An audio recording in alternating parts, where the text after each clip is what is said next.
your seats, please. Dr. Akin want to start. In the meanwhile, I will introduce Dr. Akin to you as Professor Dr. Jalal Ahmed.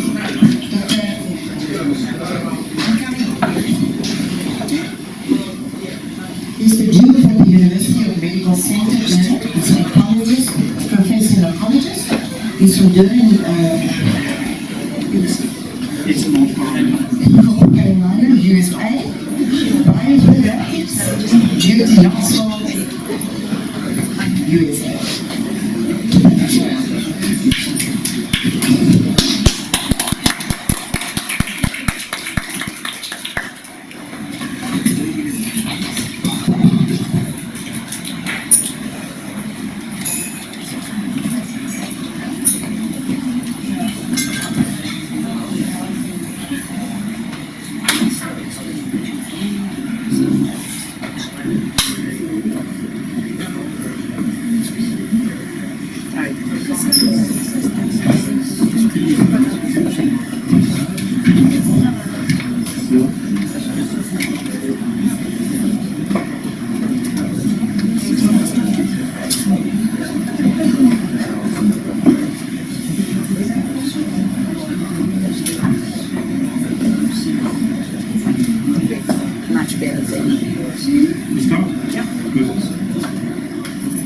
Thank you, Luna, for the introduction.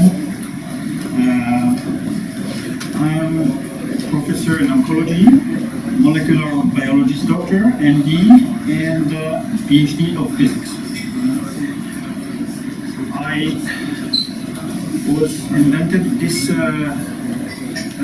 deep local regional hyperthermia system 15 years ago when I was in North Carolina at the Duke University, and we treat from this time most of the cancer patients with combining hyperthermia and the chemotherapy, systemic chemo. Sometimes we use without chemotherapy, depending on the size of the tumor. So let me explain to you what we are doing.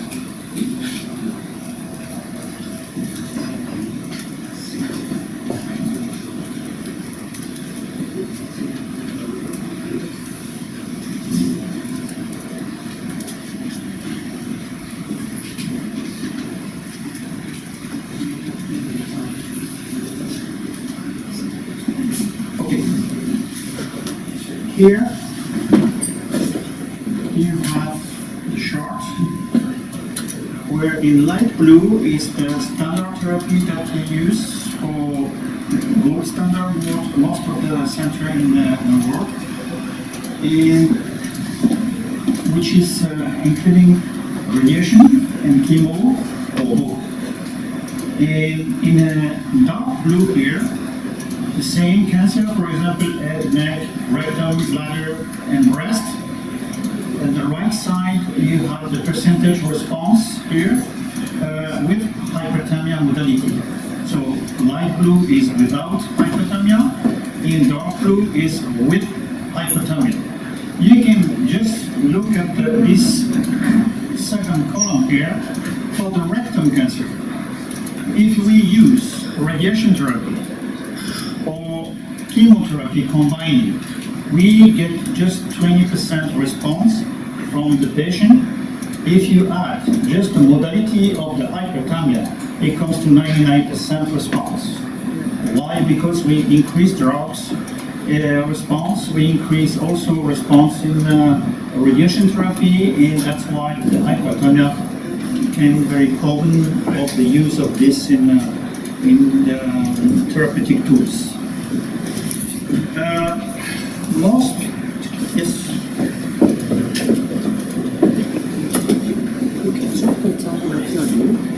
And this was This is the timeless. Okay, I'm showing you now. You know how we can boost or we can use the machine.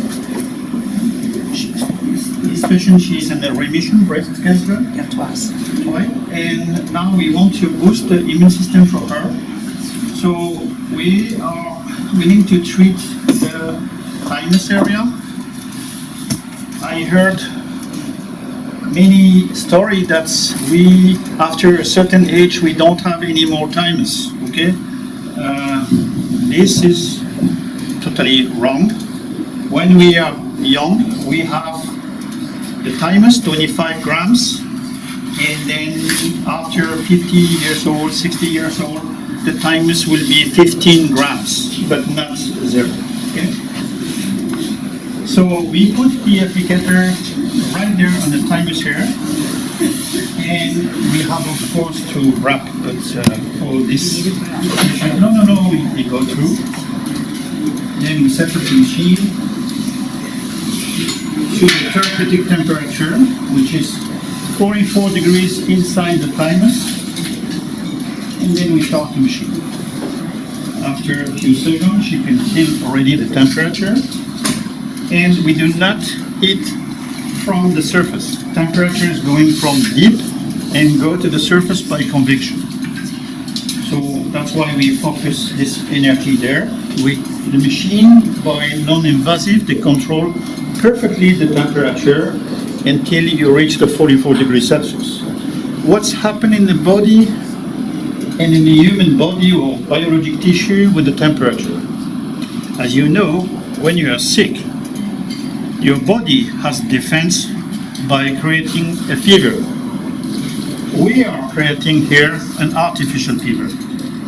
We push the body to get warm inside at the molecular level.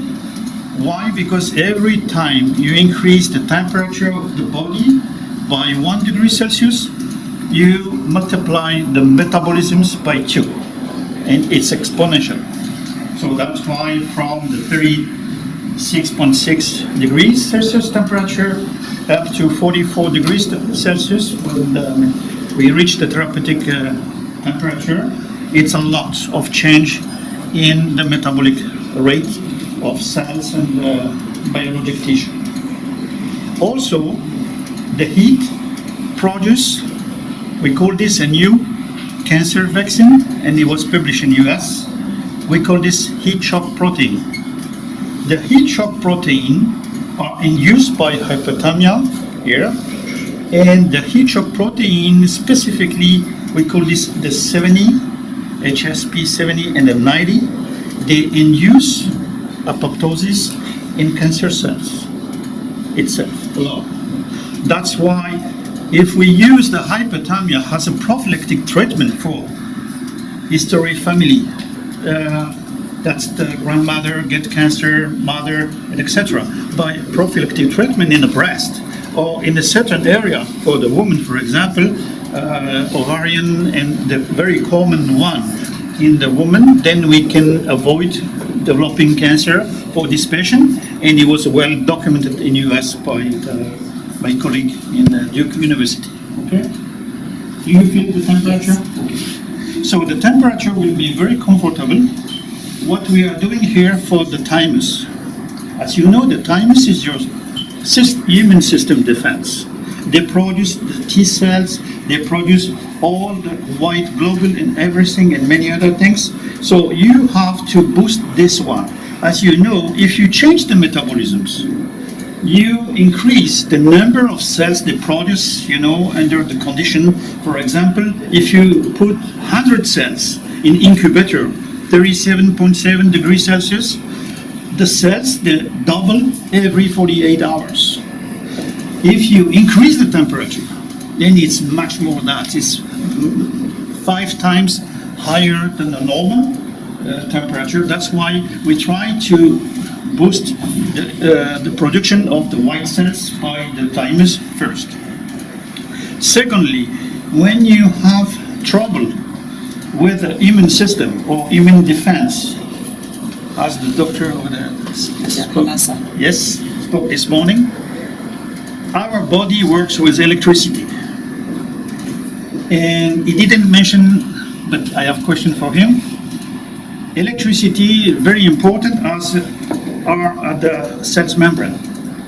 Across the cell's membrane, we should have electrical voltage and positive and negative ion. You can keep it.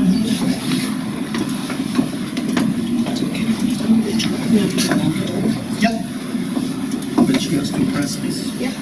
So on the cells, the importance of the polarity on the cells are very important.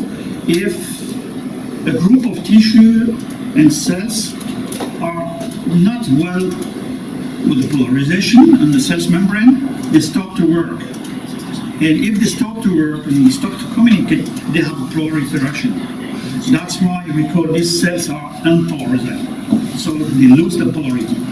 So, and the polarity is the same amount of ion, positive and negative, from inside to outside. Okay?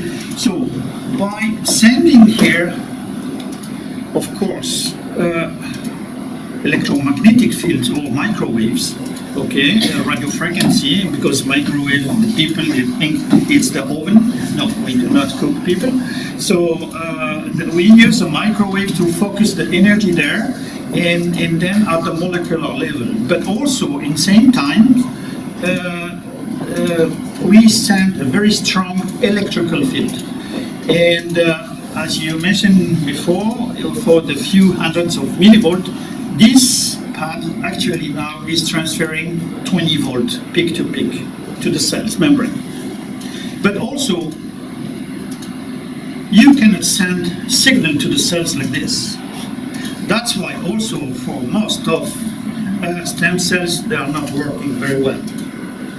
Because people that they are using stem cells, they forgot one very important point.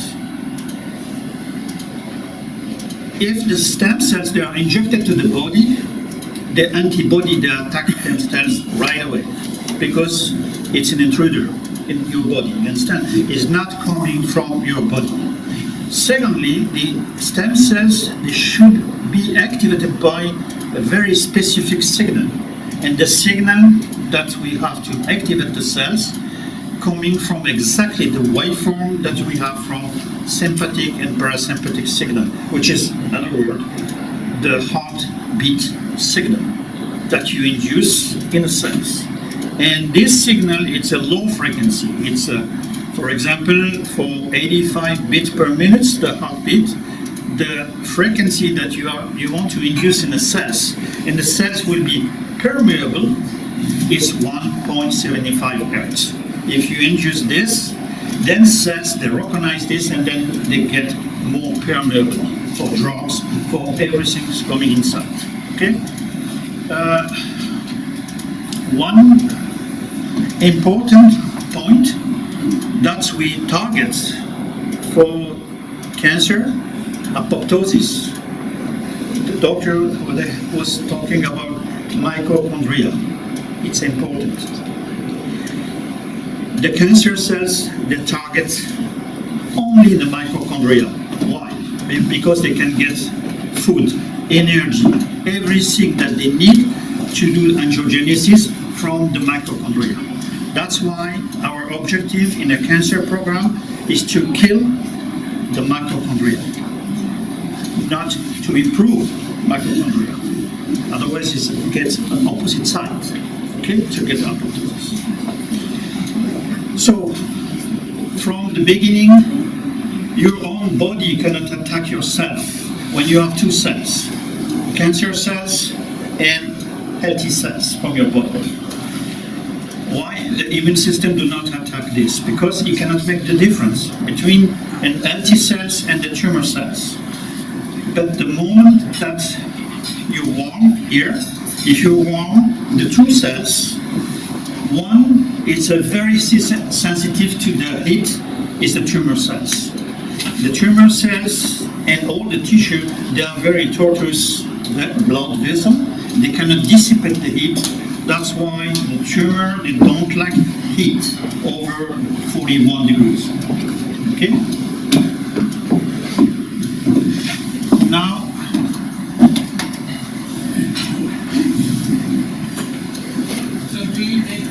stimulating the bone marrow of the sperm itself. Of course. Increasing the peripheral blood stem cells, and we measure the peripheral blood stem cells. Look, there is a common denominator for many diseases.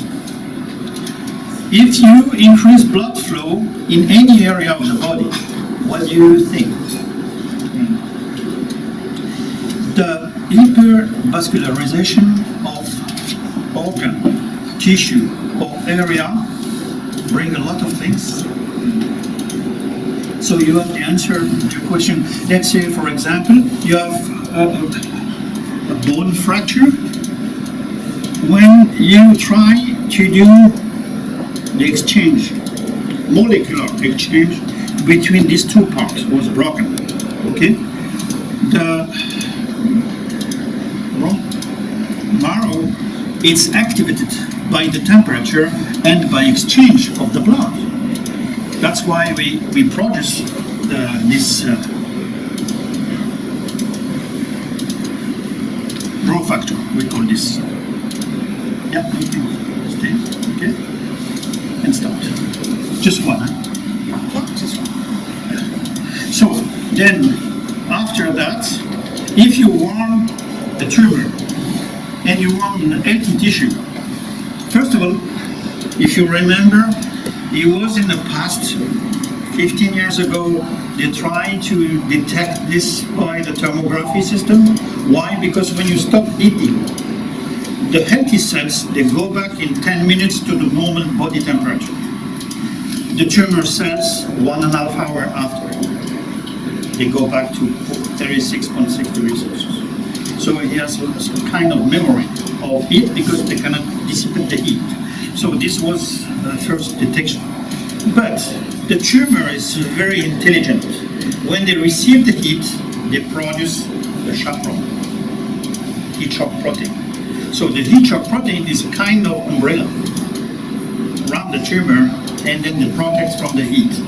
From this moment, the immune system, they can recognize and fight immediately. Why? Because an healthy cells do not produce the chaperone. Only the tumor cells. Okay? Then, this is one modality to treat cancer. But using only one modality to treat cancer, you cannot reach your objectives. We have to use all the army. Ground Army, Navy, and Air Force to get the apoptosis of the tumor. So, remember also, every time the surgeon, they do surgery, this is the gold standard of treating cancer in worldwide. The cancer will have a progression by 50 times faster before the surgery, because you spray. And you cannot do surgery without spraying, the metastasis in all over your body. That's why it's going fast after. And remember, by mechanical ablation or by electronic ablation or radiofrequency ablation, it's a genetics. You cannot stop cancer by removing the breast. If you remove breast in advance, like Angelina Jolie, then the cancer is developing all around the spinal cord until the brain. Not in the breast, but somewhere else. So it's better to manage cancer where you should have the development here and as small as possible for the beginning. If we have a tumor less or maximum 10 millimeter, the hyperthermia alone can induce apoptosis in the patient. If it's over 1 centimeter, we have to use another drugs that we call the chemotherapy, but not all the chemotherapy. Only one chemotherapy is working with a hyperthermia. It's when you have the platinum basis. Why? Because we can attract the drugs into the tumor by we call this electronegativity. Okay? When the compound is chemical compound and it has an attraction by electricity or electrostatics. I can give you a picture like that. In the past, in the US, for example, the robot, they paint the chassis of the car, and at that time, 70% of the paint was on the floor, 30% on the chassis. And one guy is coming in the morning like this, and he said, "Oh, I want to electrify the chassis." When he did that, by minus 8,000 volt, 70% of the paint was on the chassis and 30% on the floor. We use exactly the same principle with the I-term here. We do the systemic first of the compound into the body, the 5 liter of the body that we have. Immediately after, within 1 hour, we perform hypothermia to capture a maximum of the compound. Why? Because patient, when they do the systemic normally in all gold standard center, any patient in the world, they lose 90% of the compound by urine after 24 hours. So the chance that you have that the drugs or the chemotherapy is working on the patient for cancer is the same chance that you win to the lotto. Very low percentage. Mostly radiation therapy are used in palliative care today. They are not using really to have an effect on apoptosis. Why? Because again, like you mentioned this morning, any tumor is very acidosis. So the pH is very acid. If the pH is acid, this means there is no oxygen, right? If there is no oxygen, there is no ionization of the beam, of the gamma emission. Understand? For radiation, if you want the radiation, they do the job. You should have 3 radicals from oxygen. No oxygen, no ionization. That's why it's very poor. But radiation, the damage from the entrance to the outlet, the tissue. So not only the target where you need it. So that's why they use low dose, but still by using low dose, they damage the healthy tissue. Okay? So hyperthermia for sure did improve response in radiation therapy, because if you do hyperthermia before to have hypervascularization and you do the radiation after, then you have much better effect for sure. That's why in Switzerland, in Holland also, in some country in Europe, they reimburse hyperthermia combining with the radiation. And even in US today. Why? Because they saw that the radiation alone, they do nothing. So they have very poor response. An overview of the response of the therapy over 5 to 10 years survival for cancer patient. If they do radiation, the response is less than 5%. If they do chemotherapy, it's less than 5% too. So from the tools that they have, surgery, radiation, and chemotherapy, response is very low. That's why we have more and more cancer every year, even for the kids and even for many people. Then the solution, we have solution with the pharma, but we don't know how to bring this pharma into the body where we need it. If you do the dilution of the chemotherapy in all the body by systemic, we cannot increase the dose because you kill the patient and you get very sick. But we need to have the drugs exactly here in the breast, not anywhere else. Specifically in the kidneys, in many areas, because drugs, we call this, is an alkylant agent. It's stop the division of cells, but there is plenty of area that we need cells to improve and to have this division. So we need to stop the division only on the tumor. That's why after the systemic, we perform a hyperthermia in order to capture the metal part ion of the drugs. Of course, it has to be only platinum based, so it can be carboplatin, cisplatin, oxaliplatin. We use usually the lower side effects of the drugs, which is the carboplatin, because there's no much side effects, and we can capture more than 700% of the drugs intratumoral from the IV that we collect before the patient they lose this compound into the urine. But the machine has the first role is to attract the metal part of the carboplatin into the tumor. The second effect of the machine is when you increase, as you said before, you increase the temperature of the drugs, it becomes unstable, but very aggressive. And the cytotoxicity of the carboplatin, it can be multiplied by 20 to 30 times higher.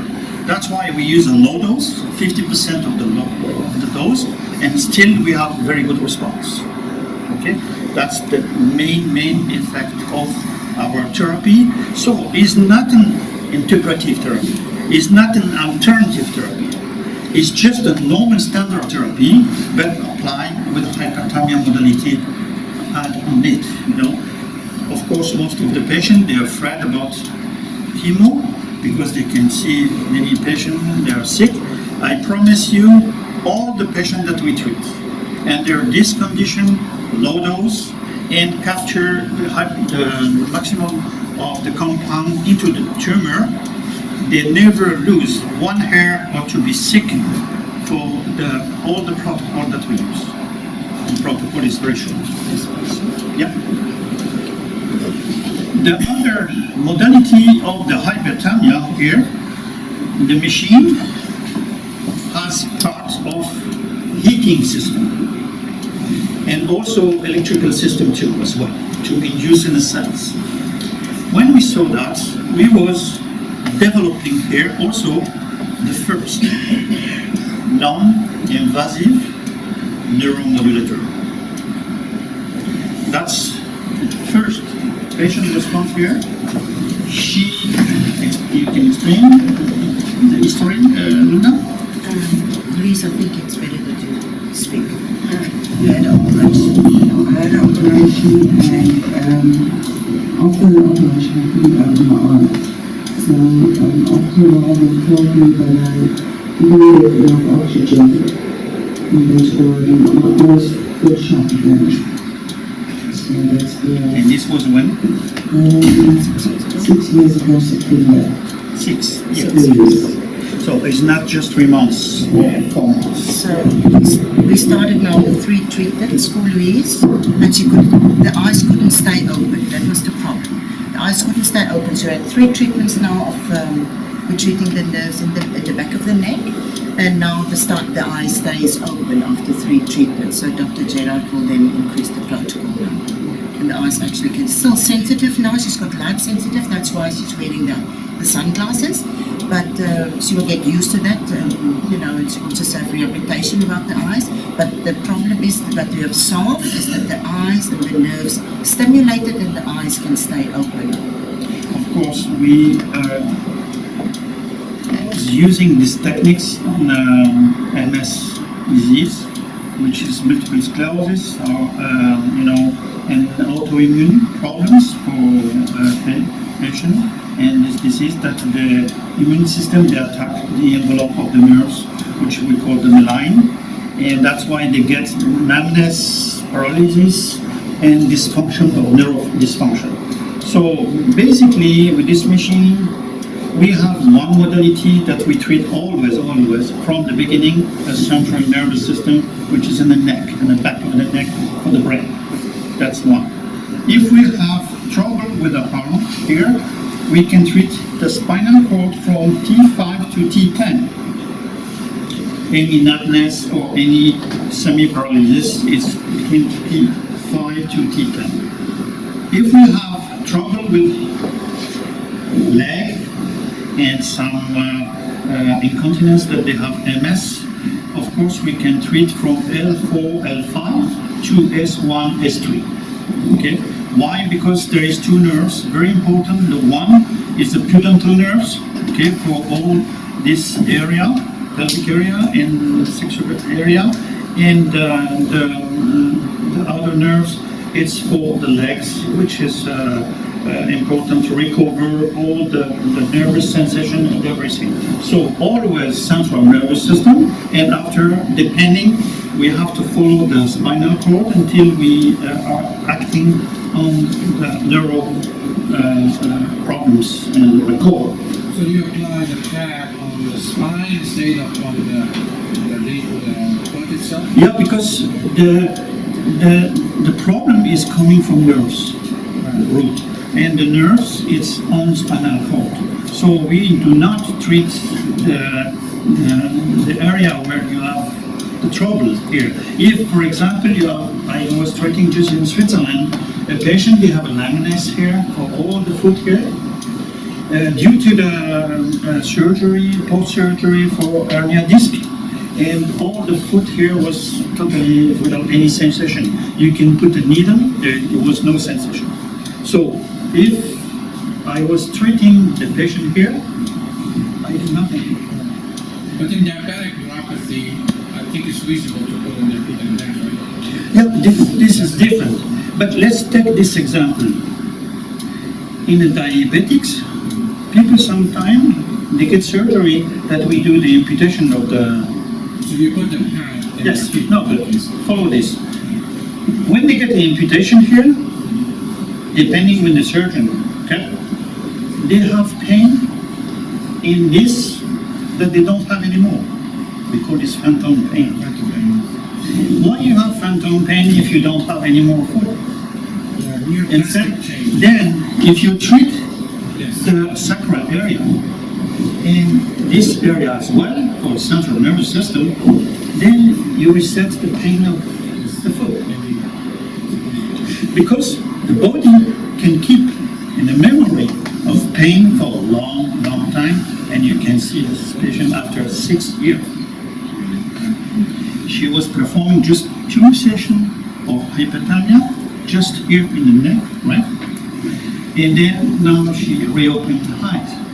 So we are lucky here because most of the doctor, when they see something happening like that, they said this is placebo. But this is not placebo. Because she was, of course, if you can talk and you can do, whatever talk with you, like, said, okay, open your eyes or whatever, she was trying this already, for quite a long time, right? All the therapy that you want. So now it's very fast effect on neuro rehabilitation. It's very good. Why? Because we induce, this, and also the neuromodulator that we are using, it's a non-invasive. You don't need to go in and to inject the signal. The signal is inducing, so it's impossible with a low frequency to penetrate the body, okay? Because it's too low.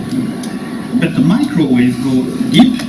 When you are in, you send the modulation on the cells. When you are in, okay? That's why we are working like this. So that's how we have many other functions, but there are 2 main functions of this machine. Hyperthermia, we call this loco-regional hyperthermia, which is, of course, focusing mainly on the oncology and also in neuro disease like MS or any other neural function, dysfunction, and also sometimes we use in Parkinson as well.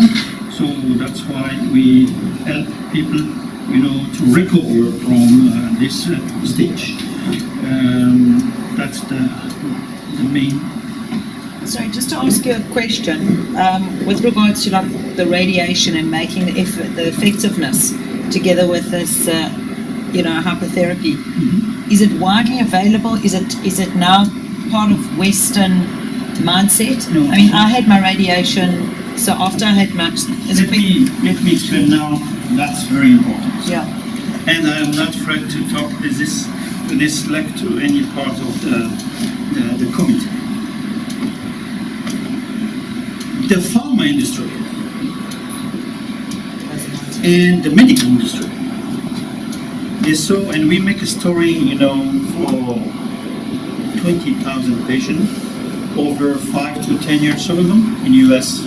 We make this statement that each patient, plus to minus, it can bring back, it can generate a revenue of all this industry of medical and pharma about 350,000 US per patient.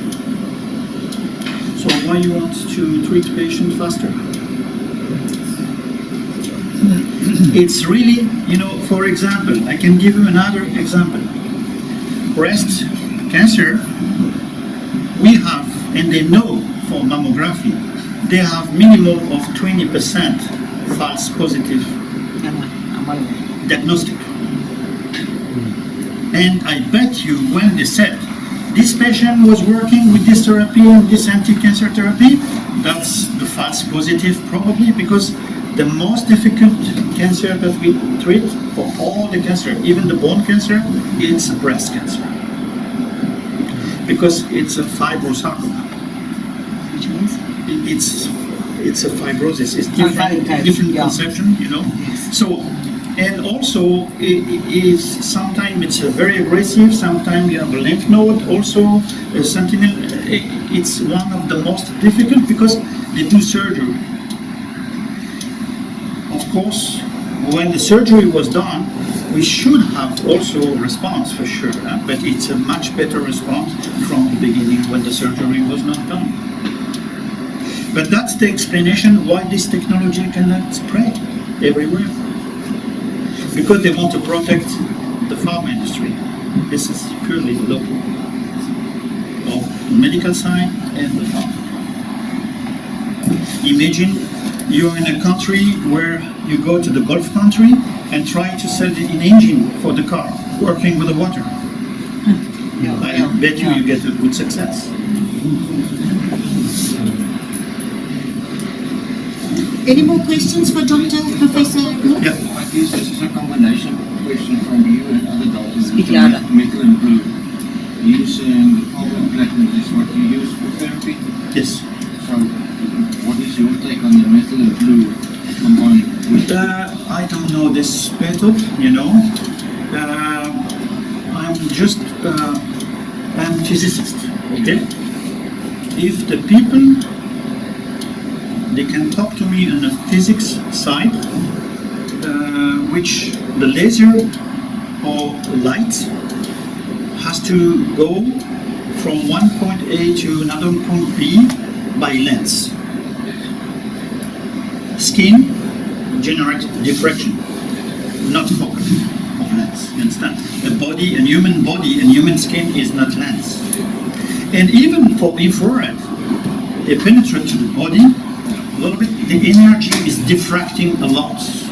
So you have to increase this power by a large amount in order to burn the surface if you want to go deep.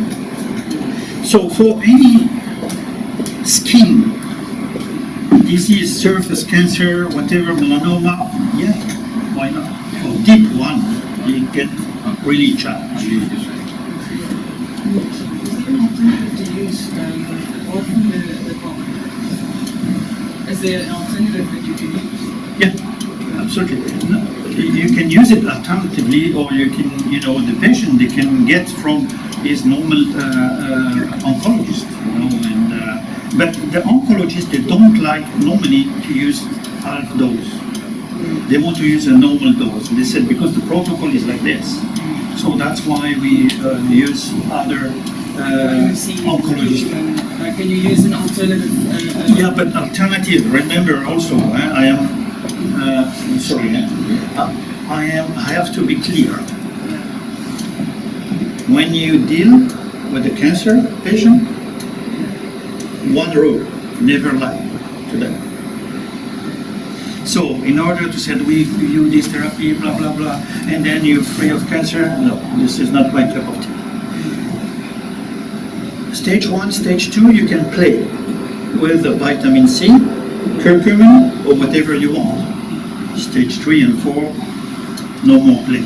You have to act with a strong or an effective therapy that we use. Okay, so when we use, for example, our protocol also is just 4 weeks therapy. It's 3 times per week, 3 sessions of 1 hour of the hypothermia, and just 2 injections of chemotherapy, day 1, day 21.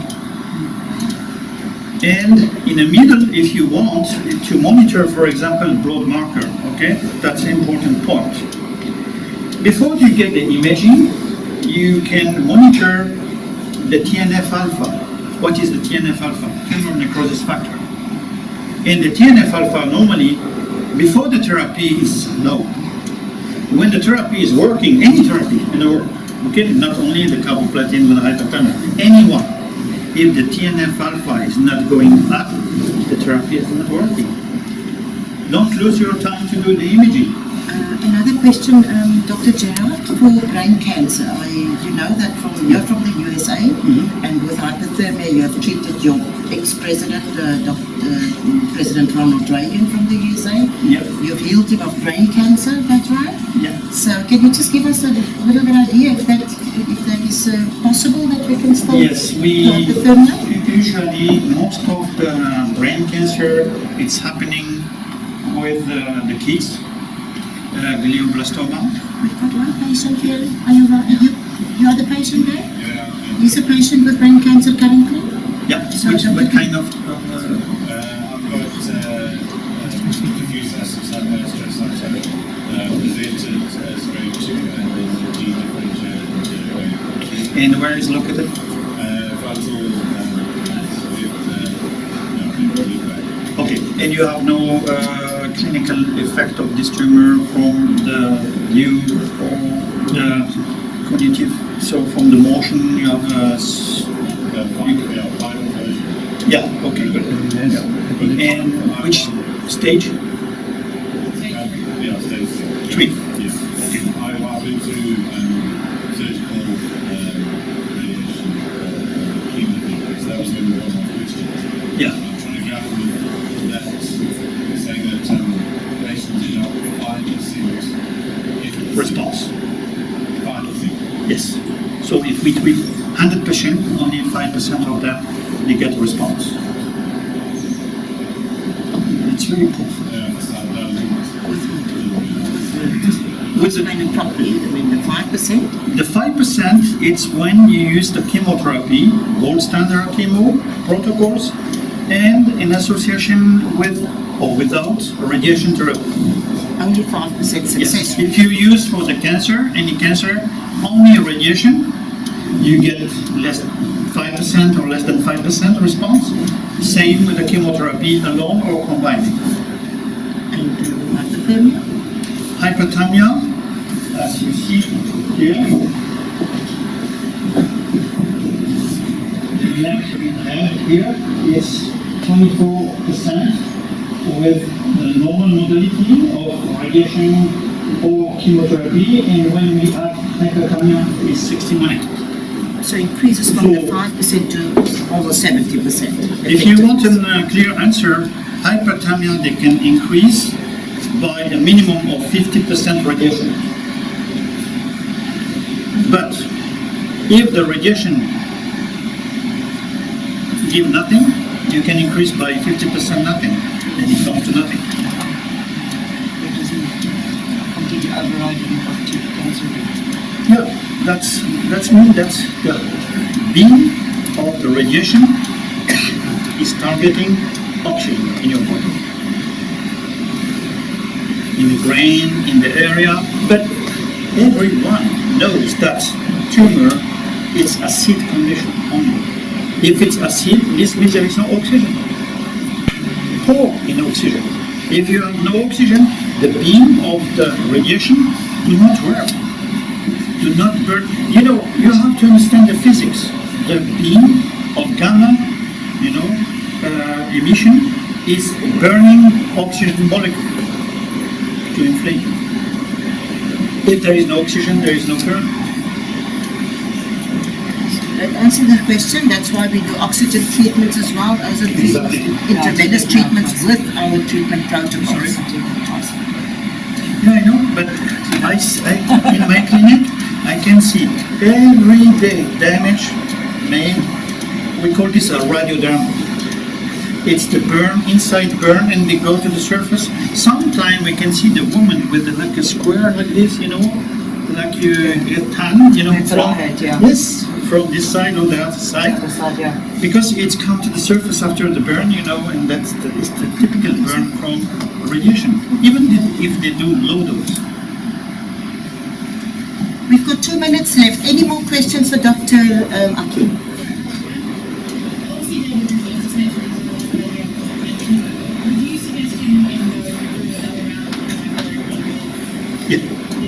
Yeah, anytime, But low dose. I can show you after my clinic in Switzerland, but my last patient, most of the clinic around Switzerland, they give her just 3 weeks staying alive by an ovarian cancer and the bone cancer in the coccyx area, 3 to 4 centimeter both.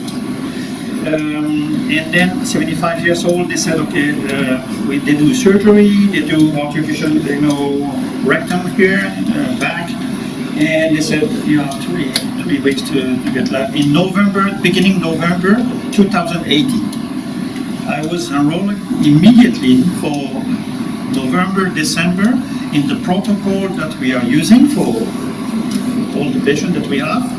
And the 5th of February, she get the PET scan with almost 75 to 80% of the tumor was necrosis.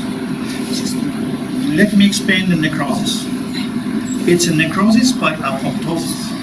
It's very important to get necrosis and what you understand with an apoptosis. Okay? If I take a tumor in my hand, I can burn and get necrosis. But it's not apoptosis. The tumor will start somewhere. When, for example, imagine you have a woman here, breast cancer, and she has metastasis in the bone. We don't care about metastasis. We care about primary tumor. Why? Because when you get apoptosis of the primary tumor when die, they send a signal that we call P53, signals of death, for all the body. That's why we don't care about distance metastasis. They follow exactly the apoptosis of the main tumor. When we can find the main tumor. But sometimes people, they have in the back, melanoma, and then the melanoma, there was revolt or we lose the melanoma, and then after they get, for example, metastasis in the lung or in the pancreatic area. That's why we have to manage with the metastasis distance, because we don't have anymore the primary tumor. You understand the concept? But the day that you get apoptosis, even on the image, we get apoptosis, it's not finished when the radiologists, they do the PET scan or they do MRI. It's just the vision that you have there. But the apoptosis, they continues to do the evolution, That's why we got this partial response. And even if it's 75% or the minimum that we guarantee for us is 35% necrosis. At the moment, 4 weeks after when we perform. And we just need also to be very careful. As the doctor said this morning, on the image, the radiologist, they make confusion. Angiogenesis is the progression of the tumor. It looks exactly the same on the image of the apoptosis. It's a hypermetabolism activity. Hypermetabolism activity on the image look the same. So if you perform PET scan or MRI, especially PET scan, just after the end of the therapy with hypothermia, then the radiologist get the confusion because he can say, no, you spread the cancer everywhere. It was totally wrong. That's why we wait 2-3 weeks after the end of the therapy, and then we send the patient to the PET scan to see what are the responses. Remember also what the difference between MRI and PET scan CT scan. or CT scan. So CT scan see just the cells. MRI, you can see the tumor, but you cannot see easily, like a PET scan, how much percentage of the tumor was dying from the necrosis from the treatment. Okay, so of course it's very expensive compared to MRI, but it's the best tools that you have to do when you can to check your status activities. And during the therapy also, the protocol, we monitor, like I told you, TNF-alpha, show you exactly if the therapy was working. When TNF-alpha is low, the therapy is working, is going up to 50. Secondly, you have to monitor the CRP, C-reactive protein. And you have also to monitor ESR, sedimentation rate. Why? Because if you have inflammatory marker high, CRP, and you have the ESR high, 95% it's the angiogenesis. Angiogenesis is the progression of the tumor.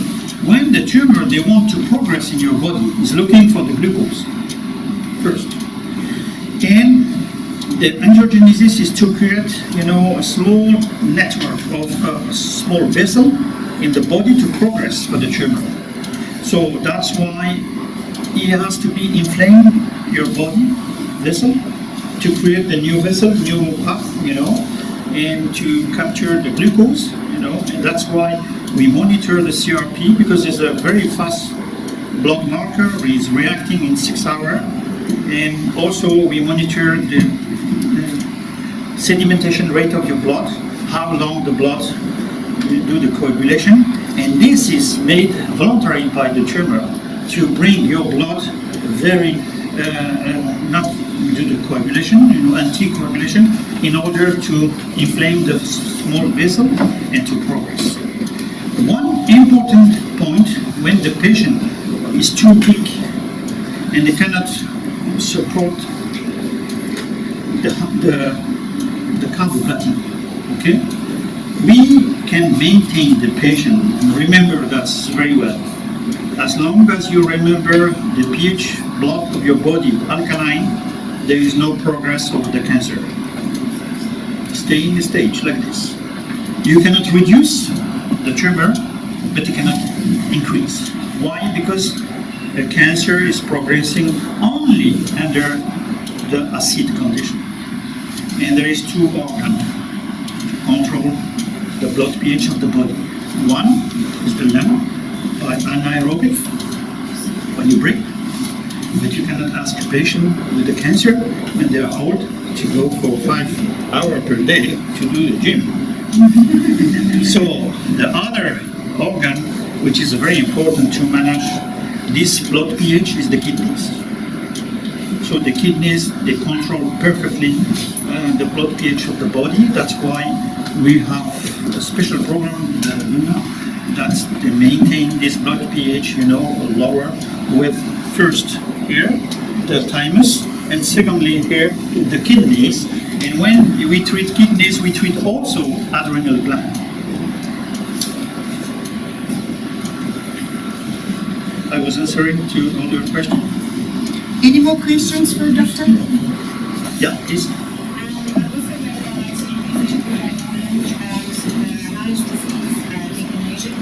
Yes.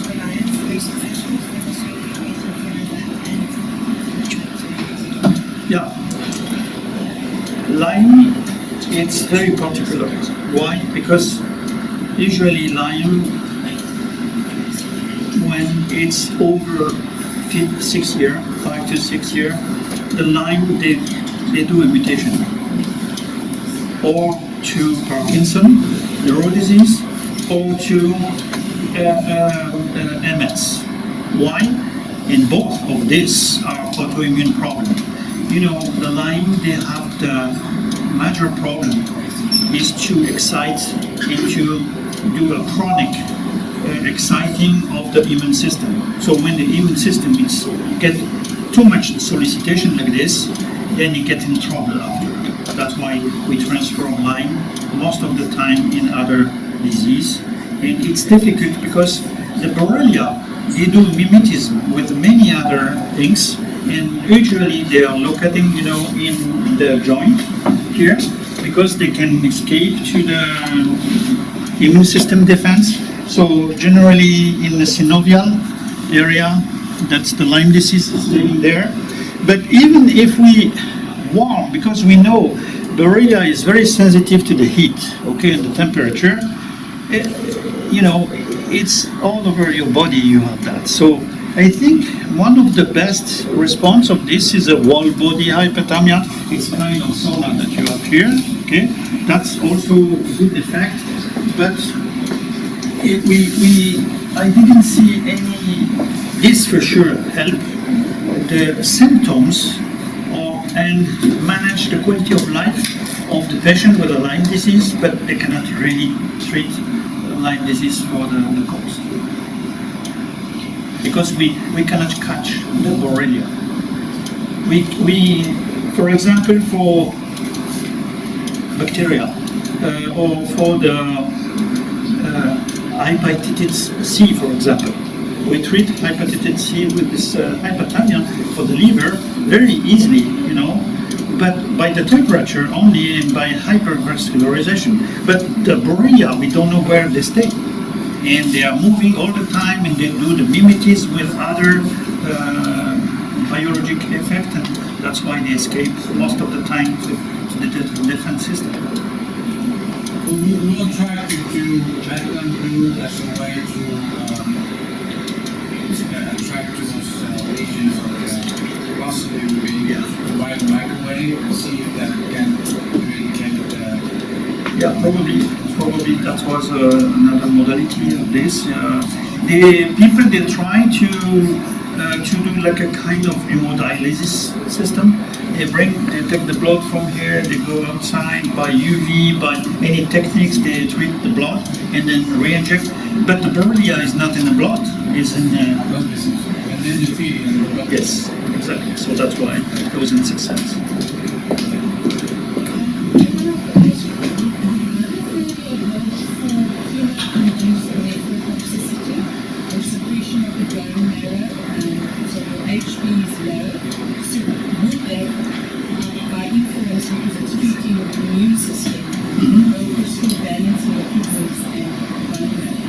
Sure, absolutely. Hypothermia, it's a nice response for that for sure. And we remember we are at the molecular level, and the molecular level compared to ultrasound that someone was talking about ultrasound, no, he was the other doctor. Molecular is 1.2 million smaller than cells. So that's the level where we're working today. And remember, any disease that we have today is starting from micro-infection. And group of cells, they are losing polarity due to this micro-infection. That's why, we detox the body. Because imagine this is your apartment, the room, and all your trash you put in your apartment. So after a certain time, for sure, all this area will be with a lot of infection if you do not remove your trash. So that's why also your body somewhere need to clean the area, and that's why we use detox to clean the area. So have you done any studies to check bees and benefit on stem cells before and after the microwave application? Okay, let me explain if you have particular interest with stem cells. Right. Just because I would also answer your question about kidney. Yeah. If you use stem cells in the blood, it may help your kidney. If you even if you inject stem cells, okay, the stem cells is universal cells. It doesn't know which function they have to do. It's electrical signal that they give them. So that's why in the cells you have the membrane. and you have DNA, and you have many receivers. And the receiver said, what is my function? Your function is to produce hemoglobin. Your function is to produce fat. Your function is to produce this and this and this from your body. If you send stem cells, I am a universal cell. Good. Like a universal soldier. Good. So stay here. But if you do not do ignition of these cells, the cells are not working and they are attacked immediately by antibody. Because they do not recognize these cells from your body. And remember, antibody, they attack everything which is different from your body. But if you ignite, finish. If you do the ignition of these stem cells by sending a very specific signal to induce in that group of cells, like a neuromodulation, then it's become active in the body. You have to activate the cells. Some researchers are working on that already in US, and they discovered this problem. Any more questions? Doctor, thank you very much for very, very informative.